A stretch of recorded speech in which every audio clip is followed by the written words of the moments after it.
வணக்கம். Sunstar media செய்திகள். அரசு கல்லூரி பேராசிரியர்களின் கால வரையறையற்ற உள்ளிருப்பு போராட்டம். சாலையில் கிடந்த ரூபாய் 2,38,000 போலீசிடம் ஒப்படைத்த பரோட்டா மாஸ்டருக்கு பாராட்டு. விக்கிரவாண்டி சுங்கச்சாவடி அருகே தேசிய நெடுஞ்சாலையில் சிறுத்தை ஒன்று அடிபட்டு இறந்து கிடந்துள்ள சம்பவம் அப்பகுதியில் பரபரப்பை ஏற்படுத்தியுள்ளது. புதுச்சேரி முதலியார்பேட்டை ரயில்வே சப்வே அருகில் எக்ஸலன்ஸ் ஹப்பை முதலமைச்சர் ரங்கசாமி திறந்து வைத்தார். உயர்நீதிமன்ற உத்தரவுப்படி 5% தொகையை கட்ட மறுக்கும் பள்ளி மீது கடுமையான நடவடிக்கை எடுக்காத கல்வித்துறையை கண்டித்தும் பாத்திமா பென்ஷனர் சங்கம் சார்பில் கண்டன ஆர்ப்பாட்டம் நடைபெற்றது. இனி விரிவான செய்திகள். அரசு கல்லூரி பேராசிரியர்களின் கால வரையறையற்ற உள்ளிருப்பு போராட்டம். புதுவை அரசு கல்லூரிகளில் பணிபுரியும் துணை பேராசிரியர்களுக்கு கடந்த 15 ஆண்டுகளாக பதவி உயர்வு வழங்காமல் புதுவை அரசின் உயர்கல்வித்துறை தாமதப்படுத்தி வருகின்றது. இதனை கண்டித்து கல்லூரி பேராசிரியர்கள் பல கட்ட போராட்டங்கள் நடத்தி தங்கள் கோரிக்கையை வலியுறுத்தினர்.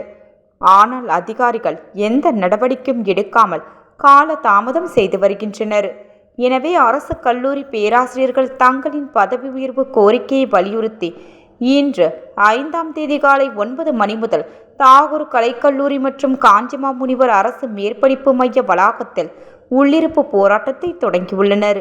புதுச்சேரி, காரைக்கால், மாஹே, ஏனம் பிராந்தியங்களில் பணிபுரியும் 200க்கும் மேற்பட்ட துணை பேராசிரியர்கள் அந்தந்த பிராந்தியங்களில் உள்ளிருப்பு போராட்டம் தொடங்கியுள்ளனர்.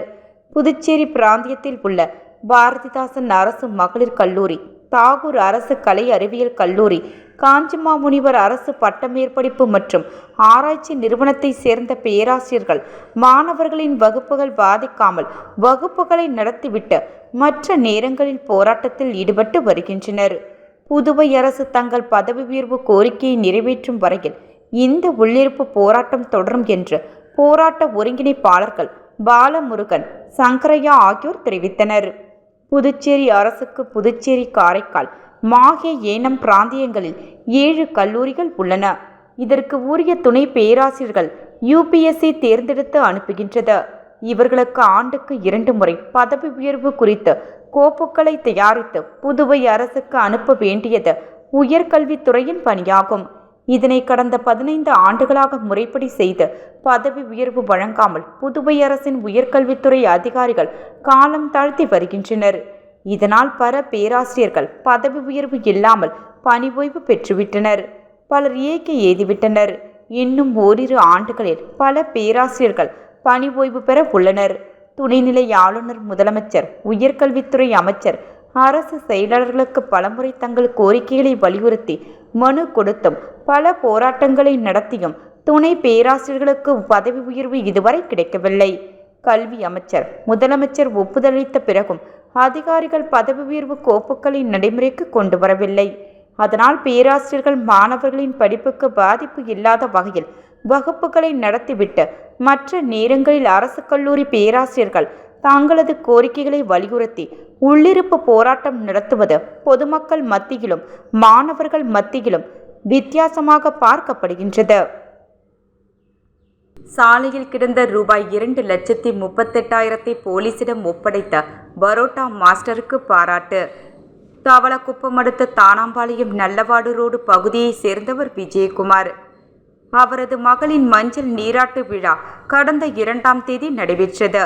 அதில் வந்த மொய்ப்பணம் ரூபாய் 2,38,000 அரியாங்குப்பத்தில் அடகு வைத்த நகையை மீட்க முடிவு செய்தார்.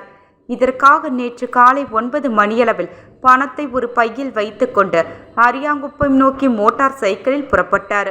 வழியில் தவளக்குப்பத்தில் உள்ள தனியார் பெட்ரோல் பங்கில் பெட்ரோல் போட்டு அரியாங்குப்பத்திற்கு வந்துள்ளார். அப்பொழுது அவர் வைத்திருந்த பணப்பை காணாமல் அதிர்ச்சி அடைந்தார். இதுகுறித்து தவளக்குப்பம் காவல்துறையினரிடம் புகார் அளித்தார். இதற்கிடையே தவளக்குப்பம் முத்து முதலியார் நகரையை சேர்ந்த பரோட்டா மாஸ்டர் சண்முகம் கீழே கிடந்த பணத்தை எடுத்துக்கொண்டு தவளக்குப்பம் போலீசில் ஒப்படைத்தார். இதனையடுத்து அந்த பணம் போலீசார் முன்னிலையில் விஜயகுமாரிடம் ஒப்படைக்கப்பட்டது. சாலையில் கிடந்த ரூபாய் 2,38,000 போலீசில் ஒப்படைத்த பரோட்டா மாஸ்டரின் நேர்மையை போலீசார் பாராட்டினர். விக்கிரவாண்டி சுங்கச்சாவடி அருகே தேசிய நெடுஞ்சாலையில் சிறுத்தை ஒன்று அடிபட்டு இறந்து கிடந்துள்ள சம்பவம் அப்பகுதியில் பரபரப்பை ஏற்படுத்தியுள்ளது.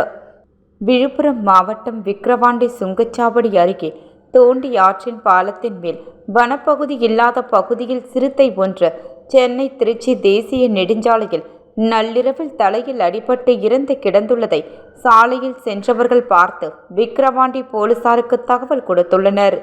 சம்பவ இடத்திற்கு வந்த போலீசார், தீயணைப்பு துறையினர் மற்றும் வனத்துறையினர் தலையில் அடிபட்டு இறந்த நிலையில் கிடந்த சிறுத்தையின் உடலை மீட்டு சம்பவம் அப்பகுதியின் மக்களிடையே பரபரப்பை ஏற்படுத்தியது. கடந்த 2 மாதங்களாக விக்கிரவாண்டி அருகே உள்ள ரெட்டனை, பாதிராப்புலியூர் உள்ளிட்ட கிராமங்களில் மற்றும் செஞ்சி சுற்றுவட்டார சில கிராமங்களில் கால்நடைகள், விலங்குகள் கடித்து 60க்கும் மேற்பட்ட ஆடுகள் இறந்து கிடந்துள்ளன. இது தொடர்பாக விவசாயிகள் மாவட்ட ஆட்சியர் அலுவலகத்தில் புகார் தெரிவித்து வந்த நிலையில் தற்போது சிறுத்தை ஒன்று சாலையில் அடிபட்டு இறந்து கிடந்த சம்பவம் நிகழ்ந்துள்ளன. வனப்பகுதி இல்லாத இடத்தில் இதுவரை யார் கண்ணிலும் தென்படாத நிலையில் சிறுத்தை ஒன்று தலையில் அடிபட்டு இறந்த நிலையில் மீட்ட வனத்துறையினர் சாலையை கடக்க முயலும் போது விபத்தில் சிக்கி இறந்ததா அல்லது சிறுத்தையை கொன்று எடுத்து வரும்பொழுது போலீஸை கண்டதும் இங்கு போட்டுவிட்டு சென்றார்களா என்ற கோணத்திலும் வனத்துறை மற்றும் போலீசார் விசாரணை செய்து வருகின்றனர். புதுச்சேரி முதலியார்பேட்டை ரயில்வே சப்வே அருகில் எக்ஸலன்ஸ் ஹப்பை முதலமைச்சர் ரங்கசாமி திறந்து வைத்தார். புதுச்சேரி மாநிலம் முதலியார்பேட்டை ரயில்வே சப்வே அருகில் காயத்ரி நகர் முதல் கிரேசில் karate, Bharatanatyam, yoga, CrossFit, data science and AI பயிற்சிக்காக எக்ஸலண்ட் ஹப்பை புதுச்சேரி பயிற்சி மையம் திறப்பு விழா நடைபெற்றது. இவ்விழாவில் புதுச்சேரி முதலமைச்சர் ரங்கசாமி கலந்து கொண்டு எக்ஸலன்ஸ் ஹப்பை புதுச்சேரி பயிற்சி மையத்தை திறந்து வைத்து வாழ்த்தினார். எக்ஸலன்ஸ் ஹப் புதுச்சேரி நிறுவனர் கவிதா வரவேற்றார். விழாவிற்கு சிறப்பு விருந்தினராக கரேத்தே இந்தியா அமைப்பின் ரெப்ரி கமிஷன் செக்ரட்டரியும் தமிழ்நாடு ஸ்போர்ட்ஸ் கரேத்தே அசோசியேஷன் பொதுச் செயலாளர் ஹன்சி ஹல்லத் ஆலாம் சிறப்பு விருந்தினராக கலந்து கொண்டார். மேலும் இவ்விழாவில் புதுச்சேரி மகளிர் ஆணையம் தலைவி நாகஜோதி மற்றும் national medalist world karate federation and Asian karate அமைப்பின் நடுவருமான கரம்சந்த் வசந்தா, நாட்டிய வர்ஷினி ஆர்ட் அகாடமி இயக்குனரும் பரதநாட்டியம் பயிற்றுவிப்பாளருமான பரதநாட்டிய திலகம் ஸ்ரீமதி வசந்தகுமாரி மற்றும் யோகா பயிற்சியாளர் யோகா தெரபிஸ்ட் பானு ஆகியோரும் கலந்து கொண்டு சிறப்பித்தனர். இந்த பயிற்சி மையத்தில் பரதநாட்டியம், கரேத்தே, யோகா, டேட்டா சயின்ஸ் மற்றும் கிராஸ்பிட், ஆர்டிஃபிஷியல் இன்டெலிஜென்ஸ் சம்பந்தமாக பயிற்சிகள் நடைபெற உள்ளது குறிப்பிடத்தக்கது.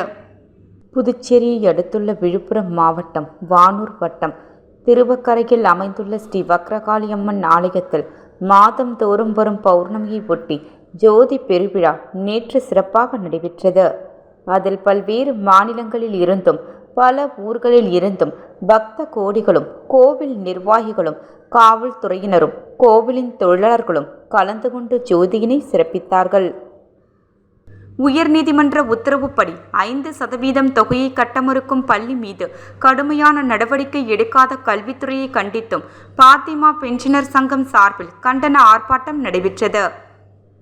உயர்நீதிமன்றம் பிறப்பித்த 2 உத்தரவுகளின் அடிப்படையில் 32 பள்ளிகள் 5% பங்கை செலுத்தும் நிலையில் பாத்திமா மேல்நிலைப்பள்ளி மட்டும் சட்டத்தையும் உயர்நீதிமன்ற ஆணையையும் நிறைவேற்ற மறுத்து சட்ட விரோதமாக செயல்பட்டு வருவதை கண்டித்தும் பள்ளி நிர்வாகத்தை வழிநடத்த வேண்டிய பேராயர் சட்ட விரோத செயலுக்கு துணை போவதை கண்டித்தும் உயர்நீதிமன்ற உத்தரவுப்படி 5% தொகையை கட்ட மறுக்கும் பள்ளி மீது கடுமையான நடவடிக்கை எடுக்காத கல்வித்துறையை கண்டித்தும் பாத்திமா பென்ஷனர் சங்கம் சார்பில் கண்டன ஆர்ப்பாட்டம் கருவடிக்குப்பம் பாத்திமா பள்ளி முன்பு நடைபெற்றது. சங்கத்தின் தலைவர் மார்ட்டின் கென்னடி தலைமையில் நடைபெற்ற கண்டன ஆர்ப்பாட்டத்தில் பென்ஷனர்கள் 50க்கும் மேற்பட்டோர் கலந்து கொண்டு கோரிக்கைகளை வலியுறுத்தி கண்டன கோஷங்களை எழுப்பினார்கள். மீண்டும் தலைப்புச் செய்திகள். அரசு கல்லூரி பேராசிரியர்களின் கால வரையறையற்ற உள்ளிருப்பு போராட்டம். சாலையில் கிடந்த ரூபாய் 2,38,000 போலீசிடம் ஒப்படைத்த பரோட்டா மாஸ்டருக்கு பாராட்டு. விக்கிரவாண்டி சுங்கச்சாவடி அருகே தேசிய நெடுஞ்சாலையில் சிறுத்தை ஒன்று அடிபட்டு இறந்து கிடந்துள்ள சம்பவம் அப்பகுதியில் பரபரப்பை ஏற்படுத்தியுள்ளது. புதுச்சேரி முதலியார்பேட்டை ரயில்வே சப்வே அருகில் எக்ஸலன்ஸ் ஹப்பை முதலமைச்சர் ரங்கசாமி திறந்து வைத்தார். உயர்நீதிமன்ற உத்தரவுப்படி 5% தொகையை கட்ட மறுக்கும் பள்ளி மீது கடுமையான நடவடிக்கை எடுக்காத கல்வித்துறையை கண்டித்தும் பாத்திமா பென்ஷனர் சங்கம் சார்பில் கண்டன ஆர்ப்பாட்டம் நடைபெற்றது. செய்திகள் நிறைவடைந்தன. நன்றி, வணக்கம்.